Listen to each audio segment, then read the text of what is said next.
Olá, bom dia. O verão chegou e a preocupação com o corpo perfeito começa a levar milhares de pessoas às academias, clínicas de estética e até clínicas de cirurgias plásticas. Mas por que existe essa preocupação desenfreada com o corpo ideal? O que está por trás dessa corrida? Para conversarmos sobre o tema, convidamos Cláudia Gazola, feminista e educadora do coletivo Leila Diniz, e Vânia Machado, coordenadora geral do Sinteste RN. Bom dia, Cláudia. Bom dia, Vânia. Bom dia. Essa preocupação com o corpo ideal, de onde surgiu essa preocupação de querer ter um corpo ideal? E será que há vários fatores que influenciam isso? Bom dia, Cláudia. Bom dia. Pensar, né, essa coisa da fabricação do corpo, a gente, para compreender melhor o que acontece hoje, a gente teria que voltar um pouquinho no tempo. Porque essa coisa do corpo, né, de você expressar, que a cultura ela se expressa no corpo, né? E essa coisa da transformação do corpo, ela vem desde os primórdios, né, da humanidade. É uma coisa que ela é tão forte, tão marcante agora na contemporaneidade, quanto nos tempos, nos primórdios da humanidade. Então, a cultura, o ser humano produz cultura, e essa cultura, de alguma maneira, ela se expressa no corpo ou usa o corpo para expressar esse momento cultural, sociocultural, econômico de uma determinada época da história da humanidade. Então, hoje, a gente fala em fabricação do corpo, porque isso está muito associado ao que o capitalismo, no início do século XIX, no final do século XIX, né, com a modernidade, transformou os corpos, né, nossos corpos, em máquinas, né, diferentemente do que acontecia numa era mais primitiva, onde o corpo estava a serviço de um trabalho, mas esse trabalho para subsistência, para manutenção da vida. E hoje esse corpo ele é usado como máquina a serviço do capital para produzir. Então você tem hoje o corpo como território dessas expressões hoje, né, da contemporaneidade, né? Um corpo fabricado por prazer, para o sexo, para autossatisfação, né? Então é um corpo que ele não está a serviço de um coletivo, de uma vida em comunidade, sim, cada vez mais individualista, né? E alguns estudiosos, antropólogos também acham que esse momento afasta muito você de si mesmo, né? Porque você usa o seu corpo para expressar um grupo, uma etnia, né, um coletivo, e isso sempre muito fragmentado, né, não é mais essa coisa maior, né, essa coletividade, né, ele expressa muito guetos, pequenos grupos, né, não é aquilo que a pessoa sente, e sim que ela tem que se adaptar àquilo que ela está convivendo. Eu não diria que não é o que ela sente, porque essa coisa do corpo tem muito da carga histórica, da subjetividade de cada pessoa, né, eu posso me expressar da mesma maneira que ela, de me vestir da mesma maneira que Vânia, mas a minha subjetividade vai me dar alguma identidade. Mas essa uniformização, essa padronização estética, essa fabricação do corpo hoje na contemporaneidade, muito marcada pelo capitalismo, né, pela era do capital, de transformar o corpo nesse instrumento a serviço, né, do capital, faz com que a gente se perca um pouco de si mesmo, dessa identidade que cada um traz dentro de si. Vânia, e como se falou, a questão de épocas do passado, a gente vê em novelas de épocas as mulheres usando até o corpete, né, apertando, né? Isso até acho que até a família influencia nessa questão, não é isso, Vânia? Sem dúvida. Essa é uma prática, né, que a gente tem visualizado, e que, como a Cláudia falou, nós somos um produto do meio, né? Nós somos um ser social, e como tal a gente tenta se adaptar com aquilo que está sendo pregado, né? Mostrado. E as mulheres, então, elas são muito cobradas para isso. Os homens não têm tanto essa cobrança, aliás, que isso está mudando, né? Mas as mulheres, desde a antiguidade, que nós presenciamos isso e conhecemos através da história, que as mulheres são cobradas, né, para ter um corpo, para ter aquela coisa, tudo em função do outro, né, do homem. E hoje, mais profundamente, mais aprofundado com relação ao capital, como já foi bem citado. Cláudia, essa questão do corpo perfeito seria uma coisa muito no Ocidente, né? No Oriente, principalmente ali no Oriente Médio, né? Por exemplo, na Arábia Saudita, os homens gostam mais das mulheres mais gordinhas, assim, do jeito que elas são realmente, e não tem essa padronização desse corpo perfeito. E essa busca, no que pode causar de prejuízo para que as pessoas, principalmente as mulheres? Olha, os prejuízos, eles estão quando você perde o limite de si mesmo. Eu acredito assim. E que eu acho que pra gente, por exemplo, nós feministas fazemos uma discussão sobre a mercantilização do corpo que passa pela questão da escolha, né? Hoje existe um padrão estético muito forte, por exemplo, de que as mulheres têm que ter cabelos lisos. Eu não questiono quem alisa o seu cabelo, né? Mas você tem que partir do princípio de que aquela pessoa escolheu ter o cabelo liso. Ela pode escolher ter autonomia sobre isso. E a gente vê que não é bem assim. Que existe, inclusive, em determinados postos de trabalho, que exige que as pessoas tenham um determinado tipo, padrão de cabelo, de se vestir, de se portar. Então, assim, eu acho que o prejuízo para a saúde, ele vem quando você perde essa noção, essa ideia essa noção de si mesmo. Você se afasta do seu biotipo, deixa de respeitar um ritmo do seu corpo, né? Deixa de respeitar. Mas isso, assim, esse padrão de estética, ele sempre foi ruim ao longo de toda a história da humanidade. Por exemplo, as mulheres, né, que tinham os pés enfaixados, as japonesas, né, não podiam, logo quando nasciam, aos 5 anos, elas passavam a ter os pés enfaixados, onde essas faixas comprimiam, né, quebravam os ossos, deformavam, e à noite elas tiravam as bandanas, e essa dor era muito forte durante a noite, porque o sangue começava a circular, mas eram mulheres que tinham que atender um padrão estético, imposto na época, né, e que trazia muito sofrimento, né, para essas mulheres. Em outros momentos, por exemplo, em algumas comunidades indígenas, no Brasil mesmo, você tem o período da puberdade de meninos que têm os corpos modelados, eles são retirados, né, e passam por um ritual de modelação do corpo, que há aquelas marcas que são feitas no corpo, inscrições mesmo que você risca, rasga mesmo a pele, para marcar a pele. Então, o sofrimento aliado a essa busca por uma estética, né, ele sempre existiu. E hoje a gente tem toda uma tecnologia, tá aí o capital com a tecnologia, com fio de ouro, com silicone, com cirurgias que serram ossos, que diminuem o osso, que alonga o osso, né? Então, enfim, você tem hoje isso muito mais acessível, né, do que a gente tinha há um bom tempo atrás. Por exemplo, no século XIX, as pessoas bonitas eram aquelas que tinham saúde boa, porque nem todo mundo tinha sabonete, escova de dente, tomava banho, não se alimentava bem. Então, ser bonito era você ter saúde. As pessoas gostavam uma das outras e achavam a outra bonita, porque tinha um certo grau de saúde, que tinha acesso a uma boa higiene, né? Coisa que hoje em dia qualquer pessoa pode comprar um sabonete, um shampoo, um creme, né? Pintar o cabelo.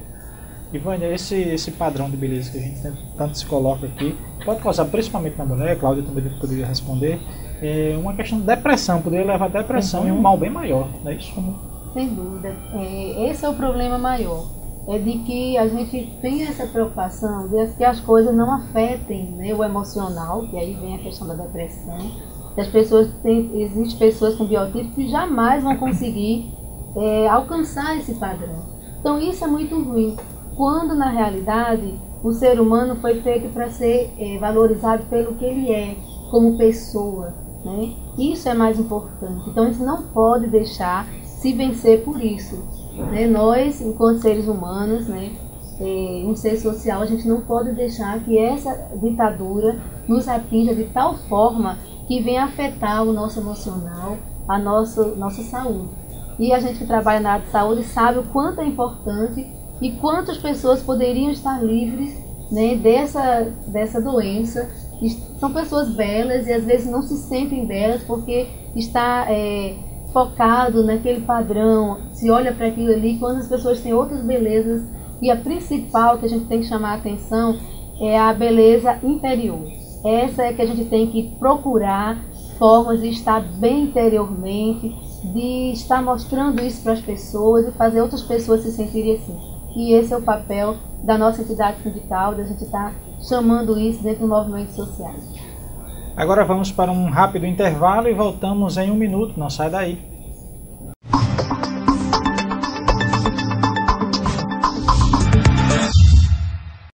Estamos de volta com o programa Diálogo Cultural, que hoje conversa com Cláudia Gazola e com a coordenadora geral do Sinteste RN, Vânia Machado. A gente vem conversando um pouquinho sobre a questão da cultura oriental e a ocidental, e no Oriente também, no Japão. Cláudia vem falando com a gente nos bastidores, até os japoneses já estão começando a fazer cirurgias estéticas para se parecer mais com o Ocidente.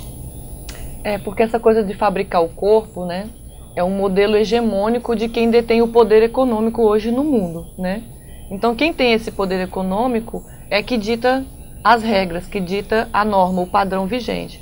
E o Ocidente hoje tem esse poder econômico muito forte e determina, né, dita a moda no mundo inteiro. E as japonesas já começam a ser, eu acho que a cirurgia é o primeiro lugar no Japão, cirurgias para abrir a pálpebra, elas rasgam a pálpebra, fazem um corte na pálpebra para aumentar o olho igual às ocidentais, para ter o olho igual às mulheres ocidentais. Então, assim, a fabricação do corpo, ela está em todo lugar, né?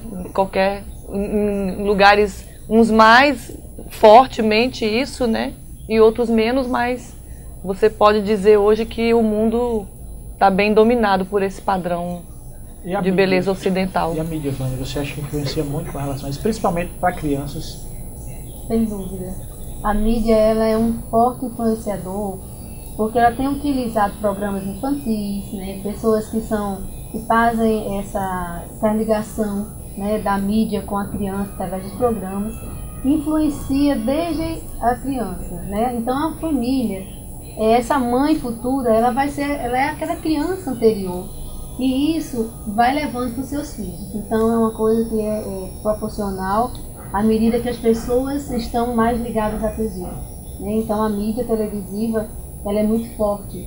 E hoje a gente vê que as crianças, a babá das crianças hoje é a televisão. E isso é muito ruim, porque eles têm utilizado tanto a parte comercial, ainda bem que existem algumas leis aí que já estão tolhendo essa forma, mas nós temos que ser muito vigilantes, né, com essa questão, e também de não deixar se influenciar por essa mídia, né? Ensinar a nossa criança a diferença, buscando sempre o bem-estar interior dessa criança, mostrando esse valor. O que fica às vezes muito difícil devido a ser influenciado também essa mãe desde a sua infância. Claro, como é que se faz para trabalhar esse lado da mulher para que ela não seja tão susceptível? E as mulheres, fazendo contra-pergunta, são susceptíveis demais a esse trabalho de trabalhar o corpo, de fazer isso, ter que modelar o corpo? As pessoas sempre sofreram ou foram influenciadas pela cultura, né, desde que a humanidade existe.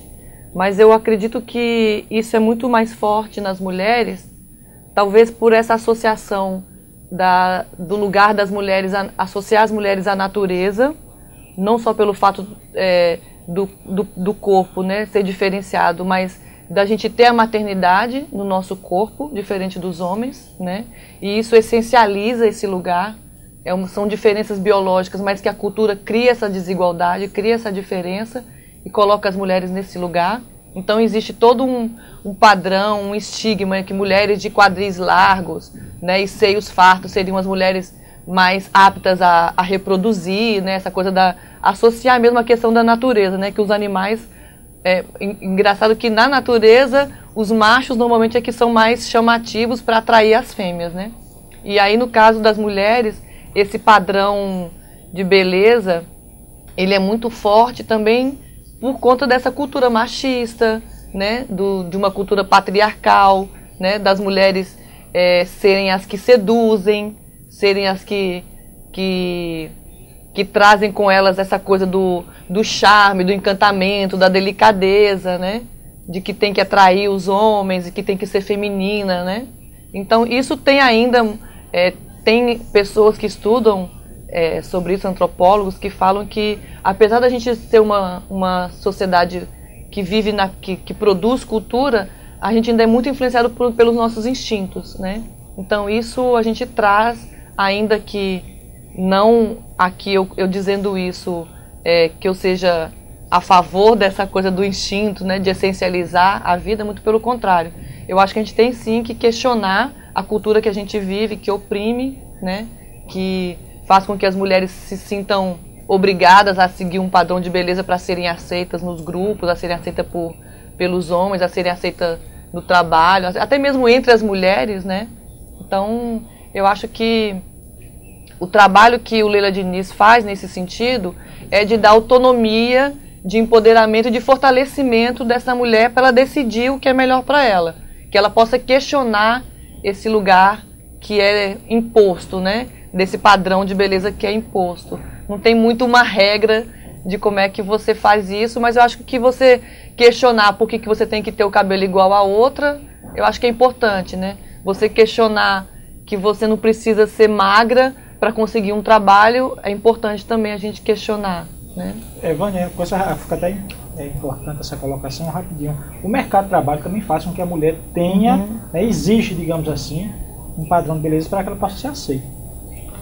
Infelizmente, nós passamos por isso, né? Nós mulheres enfrentamos, já é uma dificuldade na questão do mercado de trabalho, porque recebemos menos que os homens, e aí vem a questão dessa imposição da moda, né, de um padrão para estar ali apresentável, né, no dito apresentável. E aí é onde entra o serviço público, né, que a gente defende, porque realmente o serviço público, ele dá igualdade, né, à sociedade, ele diminui as desigualdades sociais, e nesse caso do mercado, as mulheres não precisam, né, o serviço público não dita a moda, não dita um padrão para que as mulheres sejam aceitas. Então, independente da idade, independente da cor, do seu porte físico, né, ela vai ser aceita como profissional. E aí a gente luta muito para que o serviço público continue tendo concurso público, né? Quanto mais oportunidades nós tivermos de concurso público, as mulheres vão estar sendo bem aceitas nesse mercado de trabalho. Não sai daí, no próximo bloco falaremos mais sobre a ditadura da beleza. Voltamos em um minuto.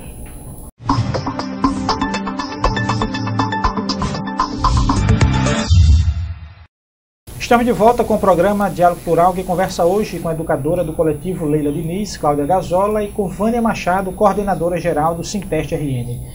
Essa procura pela beleza, esse padrão, pode virar um vício?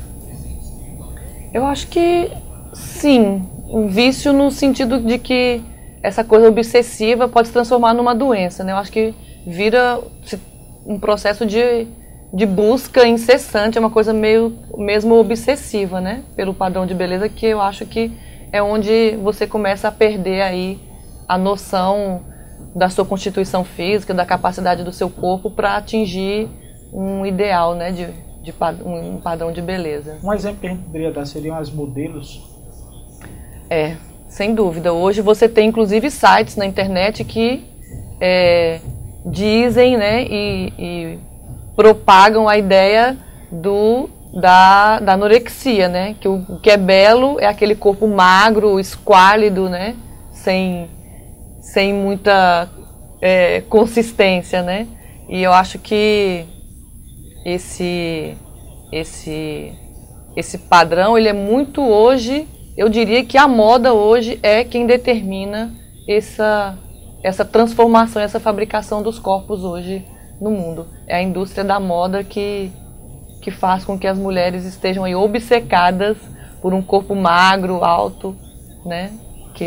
Vânia, além da magreza excessiva, da anorexia, a obesidade também pode ser um reflexo dessa, digamos assim, a mulher ter que ter um padrão e não conseguir e optar por comer mais, ter digamos assim, uma disfunção?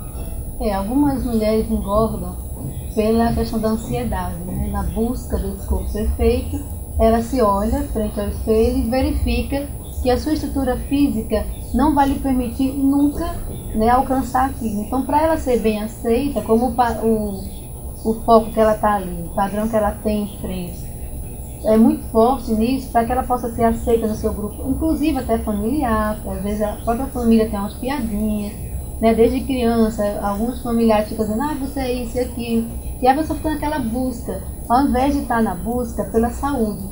Aí sim, a obesidade ela é prejudicial, né, as mães, os pais têm que ter esse cuidado com as crianças. Isso sim, na busca pela saúde e não pelo padrão, né, dito, né, ditado, e aí a própria nome já diz ditado, imposto, de forma não dialogada, né, não permitindo a livre escolha. Então, frente a isso, muitas pessoas, né, chegam até o suicídio, porque são fatores que vão predisponendo, né, são predisponentes para a doença, e aí a pessoa fica naquela ansiedade, cada vez mais distante de alcançar esse alvo, e adoece. Então nós temos que ter muito cuidado com a saúde física e mental do ser humano, principalmente das mulheres que estão aqui em questão. Claro, no coletivo Lei de Nise, aquelas marchas, aquilo ali, tudo pode se colocar, digamos assim, a mulher como um papel que se coloca na sociedade como livre para as suas escolhas. E com isso, com essa escolha, com essa liberdade, a mulher pode alcançar, conseguir dirimir, conseguir se posicionar dentro da sociedade e não seguir esse padrão, essa ditadura da beleza, que muitos homens até dizem que bonito demais pode causar violência doméstica, violência, os homens irem atrás. Essa pergunta ela é bem complexa, porque o nosso trabalho é para que as mulheres possam ter voz, né, e incidir sobre as políticas públicas, né, ter participação, ter vida pública, né, coisa que nunca foi muito, esse espaço nunca foi dado para nós naturalmente, né, na sociedade que a gente vive, né, esse espaço público a gente vem conquistando. E eu acho que isso contribui sim para que a gente possa, de alguma maneira, conviver com o capitalismo, com o que o capitalismo impõe e coloca para as nossas vidas. Ser gorda e ser magra, hoje, na contemporaneidade, as duas coisas são produtos do capitalismo. Porque o capitalismo, ao mesmo tempo que impõe uma alimentação industrializada, uma oferta muito grande desses produtos que engordam as pessoas, ao mesmo tempo impõe um padrão estético de beleza e cria produtos para você você come hoje uma pizza cheia de gordura hidrogenada, com glúten, com tudo, e no dia seguinte você corre para a academia, você usa um remédio para perder líquido, você usa um produto para fazer massagem para tirar a celulite provocada por aquele produto que o mesmo mercado produziu para você comer. Então, assim, eu acho que a gente pode, sim, questionar e avançar nessa crítica ao capital, que aí o feminismo, uma das nossas bandeiras de luta é a luta anticapitalista, também para estarmos nesse lugar da crítica, né, de questionar o que o capital produz nas nossas vidas, né, que faz com que o corpo da gente se transforme num instrumento de trabalho como uma máquina mesmo, né, como eu disse no início. Então eu acho que o trabalho que a gente faz no Lila Diniz e esses questionamentos vêm nesse sentido, dessa luta anticapitalista, sabendo que é uma luta que não se vence assim tão facilmente, que é muito difícil de romper, né?